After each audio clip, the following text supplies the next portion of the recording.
Well, it's glad to talk to you again today, and pray the Lord's going to bless you. I'm so excited about the Word of God. We're living in the greatest days of all days. We're in the last days when the Bible said everything's going to go wrong, but He said to us, I'm going to take care of you, and He's doing that. Did you know it took 4,000 years for this man called Jesus to be born, from Genesis to Malachi to Matthew? It took 4,000 years for him to be born.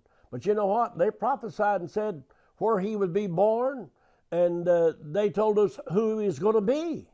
And you know what? The agnostic and those religious Pharisees that said there's not be anybody born that's going to just lead their people and save them from their sins. Moses couldn't even do that. There ain't nobody going to be born like that. But you know what? Got news for him. He arrived on the scene. And did you understand now that he's been gone for 2,000 years and promised to us he's coming back? And can I tell you, laugh at me if you want to, scorn me if you will. They never stopped his birth, and you will not stop him from coming back again. Don't know the day, I don't know the hour, and I really don't care, because you see, I'm living in the paradise of God's will right now. I live in His presence, I walk in His presence, and I know He's alive.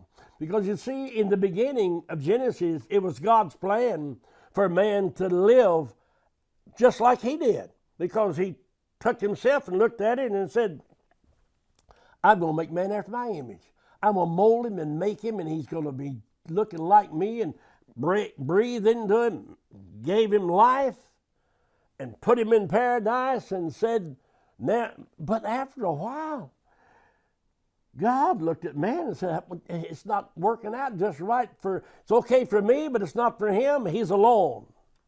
He needs a helpmate. And did you know what God done? He took that man called Adam, put him to sleep, the Bible said in the 2nd chapter, and said, of Genesis, when he put him to sleep, the Word of God said that he operated on his side some way. I don't know how he done it, but the Bible said he took out of his side a bone and recreated a bride for Adam. Wow, that's an amazing thing, that it would take a God to do that, to realize that God has reached in, took out a rib, and made for that man Adam a bride. Wonderful, marvelous thing. And God said to both of them, I give you power, for everything in this place is yours. All of the herbs, everything in the field, all of the fruit, except there's one tree, I want you to leave it alone, and that's the tree of knowledge of good and evil. And boy, do you understand that I don't know if God knew it, but He must have had foreknowledge of it, knowing that when He done that, He would watch the curiosity of the man that He created. Sure enough, He said, if you partake of it, you're going to die. They did. They died. But they didn't die physically. They died spiritually. And when God reached into Adam and took him out of bride, did you know that when you go to the New Testament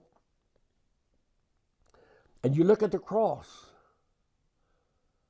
Jesus has been whipped and beaten, nailed to the cross, and the Word says a Roman soldier with a spear, realizing he has not died yet, the Word said he took that spear and thrust it into the side of Jesus. You know what happened? It said blood and water came out.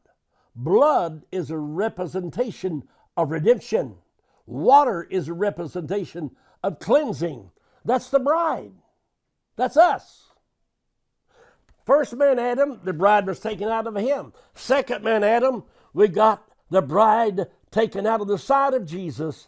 Oh, thank God forever, knowing that God is going to do what? He's going to protect the bride. You see, God told Adam, I'm going to give her to you, but you must protect her and you must take care of her. You're the stronger set. You're not the bossy set. You're the strongest set to help cover her and to take care of her. My little bride, my wife, Dutchie, 62 years we've been together, married this month. She's my bride. I've worked to protect her. And did you know, in this New Testament bride, now that we've been released from him, he is duty bound to protect us.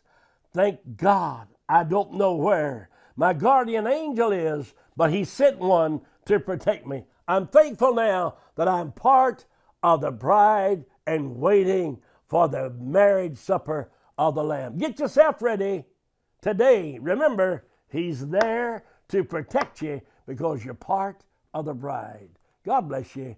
Talk to you again later. Your old friend, Glen Coulter. Bye-bye for now.